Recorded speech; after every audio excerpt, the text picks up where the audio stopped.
Fa idza aqamta, jika engkau sudah melakukan iqamah, qad qamatis shalah, mengumandangkan iqamah, tanda salat diberdirikan, fanwi, lintaskan niat di dalam hati, wa qul fi qalbik, dan ucapkan dengan hati.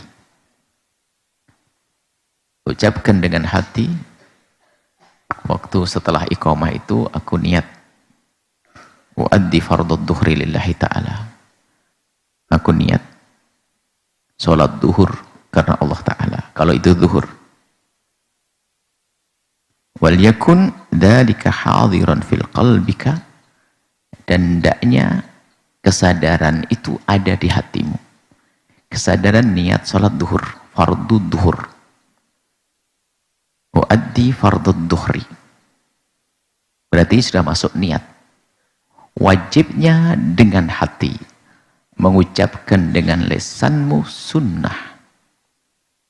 Itu kan di dalam hati, itu wajibnya. Adapun kau mengucapkan usalli fardhu dhuhri atau addi fardhu dhuhri,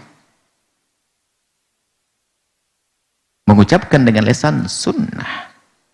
Tapi yang wajib kalian melintaskan di hati kalian, aku akan melaksanakan, aku tengah melaksanakan sholat duhur yang fardu. Dan hendaknya niat itu terus ada hingga anda takbirik, sampai engkau membaca Allahu Akbar. Lintasan niat harus tetap ada. Wala ta'zub ankan niyatu, jangan sampai hilang darimu niat tersebut. Jadi setelah engkau hadirkan aku niat duhur, terus Allahu Akbar qabla al-farah, sampai tuntas. Ini diperselisihkan oleh para ulama, karena kalau caranya begitu ini akhirnya bisa menimbulkan waswas minat takbir. Jadi Allah itu harus ingat terus.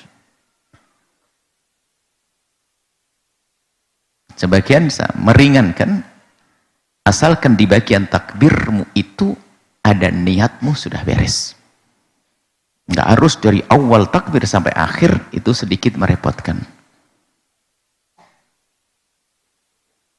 Bisa jadi seseorang menjadi waswas karena terputus, hilang Allahu Akbar. Lintasan niat ada di hatimu di saat engkau membaca takbir Allahu Akbar. Jadi niatnya di dalam hati. Adapun usolli fardhu dhuhri, itu adalah muqaddimah niat. Yang kau ucapkan dengan lisanmu bukan niat yang sesungguhnya. Makanya dikatakan sunnah. Sebab kalau yang bareng dengan takbiratul ihram itu niat dengan hati, hukumnya wajib. Jadi sunnah mengucapkan niat tentu sebelum kita niat. Tujuannya apa? Untuk menghantarkan hati kita kepada kesadaran akan apa yang kita lakukan. Barangkali kita baru ngobrolin tentang apapun urusan dunia, langsung Allahu Akbar, ini bisa saja urusan dunia ke bawah, tapi diputus dengan usolli fardhu dhuhri, aku sholat duhur, baru Allahu Akbar, masih terngiang kalimat yang diucapkan di hati dan pikirannya, baru dia mengangkat tangan lalu mengucapkan Allahu Akbar. Warfa' yadaika inda takbir, angkat tanganmu waktu Allahu Akbar. Ba'da irsalihima awalan, setelah kau turunkan di bawah dulu. Jadi begini dulu. Baru Allahu Akbar. Allahu Akbar.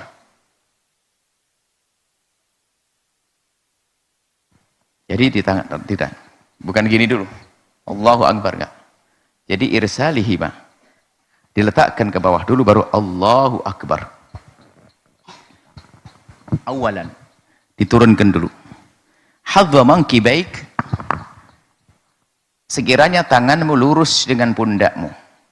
Tangan lurus dengan pundak, berarti jemari dan telapak di atas. Maka ketemunya adalah nanti diperkirakan tidak harus kau cubit telingamu, cukup kau kira-kira bahwa ibu jarimu itu adalah sejajar atau mendekat kepada tulang, mendekat kepada ujung bawah telingamu. Tidak harus Allahu Akbar gini ya. Nggak usah ini. Cukup gini. Ini hadwa mangkibai gini. Mangkibai, dua pundak. Diluruskan dengan pundak, kemudian ini jemarinya itu lurus dengan ibu jari, lurus dengan telinga bagian bawah. Wahuma mabsutotani.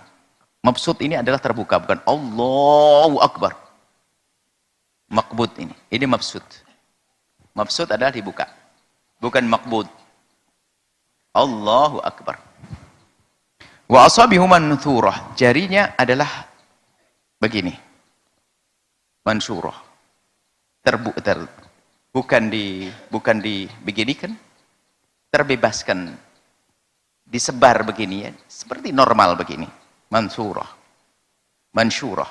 Wala tatakallaf dhamm. Jangan sampai dipaksain untuk dipadatkan begini, biasa. Bukan di Allah, biasa saja. Allahu Akbar, seenak-enakmu. Harus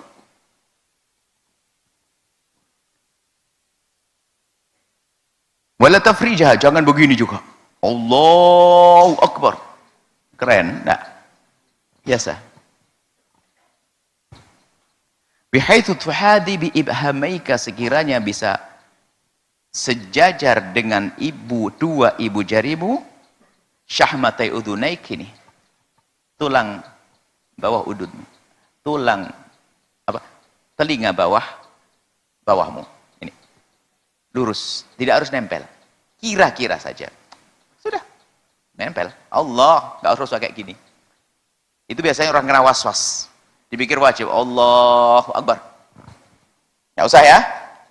Jangan-jangan malah dibegituin, sebab khawatir anak-anak kita ini malah dilarang, malah dilanggar. Sudah bilang jangan, nggak malah dipilih. Ini ya ngantuk. Sudah jangan malah dicubit. Ya, ada anak-anak sudah gede, kadang-kadang keblinger ya. Jangan sampai salah. Sudah dibilang jangan malah iya, ya. Wa bi ru'usi asabika ala udunaik. Adapun di ujung jemarimu di atas telingamu, pas berarti begini. Ini yang bawah, ini tengah, kan pasti di atas telingamu. Fa idza istaqarrata, kalau sudah tenang, blek, diam dua-duanya, fi maqarrihima, sudah tenang, sudah tempat, fakabbir, baru bertakbir. Allahu Akbar. Ini sebagian cara. Sebagian mengatakan takbir dari mulai kita mengangkat, sebagian mengatakan Allahu Akbar. Allahu Akbar. Ada sebagian mengatakan cara takbir seperti itu. Tentu ini ada perbedaan. Ada yang mengatakan Allah, mulai mengangkat sudah bertakbir. Ada yang mengatakan, ini katakan seperti yang dikatakan Imam Ghazali, Allahu Akbar. Diikuti ini ulama. Tsumma arsilhuma birikfin, kemudian turunkan dengan lembut. Lah ini harus paham. Ini bukan dalam madhab kita. Imam Ghazali itu diduga masuk madhab Maliki itu karena banyak pemahamannya ikut madhab Malik, masalah air. Masalah ini, kalau dalam madhab kita Syafi'i, beliau Syafi'i, Allahu Akbar langsung begini.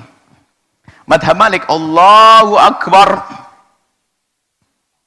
Nah ini Imam Ghazali ini ada Malikiyahnya dalam hal ini, aroma Malikiyahnya. Sehingga seperti Marakus Su'ud, mandumah usul fikih itu, di belakang itu disebutkan ulama-ulama Syafi'i yang pindah Malikiyah, Imam Ghazali yang diambil. Nah, diambil Imam Ghazali. Karena memang ada beberapa pemahaman madhab, pemikiran Imam Ghazali memang mirip. Masalah air, Islam air musta'mal dan sebagainya. Kalau kita di Ihya Ulumuddin, masalah muzal bihi, alat air, persis madhab Malik. Termasuk ini jangan diikuti ini. Madhab Syafi'i langsung kayak begini, gara-gara madhab bawa kitab ini.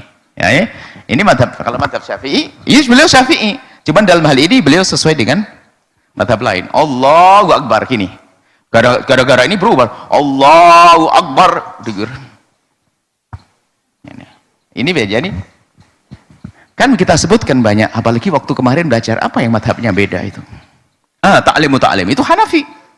Banyak istilah-istilah yang kalau tidak paham bisa salah nanti. Imam Ghazali madhabnya Syafi'i. Cuman banyak beberapa hal yang sesuai dengan madhab Maliki.